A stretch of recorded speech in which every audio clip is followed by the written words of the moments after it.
It's an interesting challenge trying to turn a journey on a boat with a boy and a tiger into a large-scale epic adventure.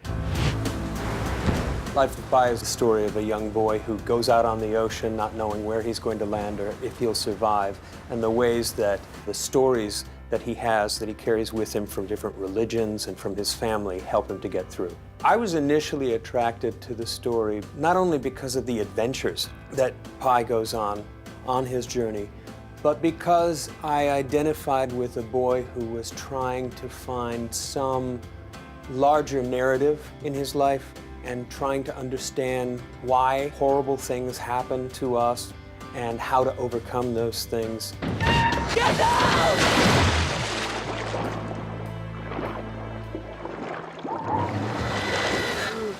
I know originally a lot of people thought the film was unfilmable because I was one of them. My agent called me and asked me one day if I had heard of Life of Pi, and I said, oh yeah, it's a great book. I don't know if it's a movie. It's a really hard one to do. And he said, well, Ang Lee is interested in doing it, and he wanted to see if you would be. I met with Ang the next night, and we seemed to have the same general viewpoint about the story, and so before I knew it, I was the writer on the project. And that was a little terrifying because I had no idea how to turn this into a film. And he said, well, neither do I. And somehow that made it immediately okay. It took the pressure off in a way to say, well, if we can't do it, God bless the people who can.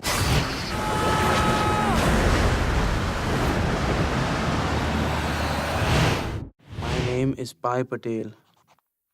I have been in a shipwreck. I am on a lifeboat alone with a tiger. There were a lot of challenges to the script. A lot of the book is about philosophy and religion and growing into your own viewpoint, and we didn't want to turn this into a college lecture. We wanted it to be a fun adventure story. And then the second challenge was, in a book, you can talk about what goes on in someone's head. You can have them reflect on their situation, and you don't need to have them talking in order to say what's going on. And we had to find actions that would express Pi's growing mastery of his situation and his growing despair over his loneliness and what he was going through without words as much as possible. In early drafts, Ang and I tried very hard to write the entire thing without a word of dialogue.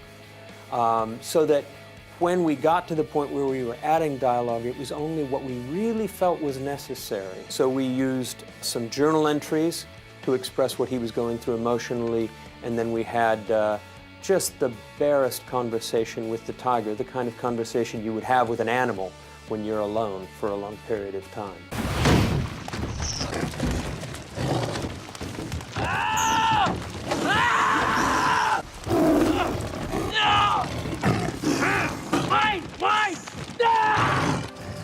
There are a lot of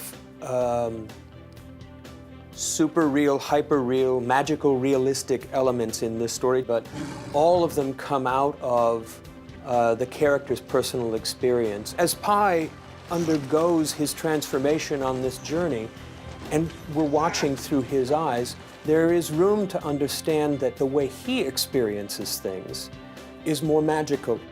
The light coming off the water is more beautiful. The sun breaking through the clouds seems more majestic. It doesn't feel as though you're taking liberties with reality. You're looking at it from a more subjective viewpoint.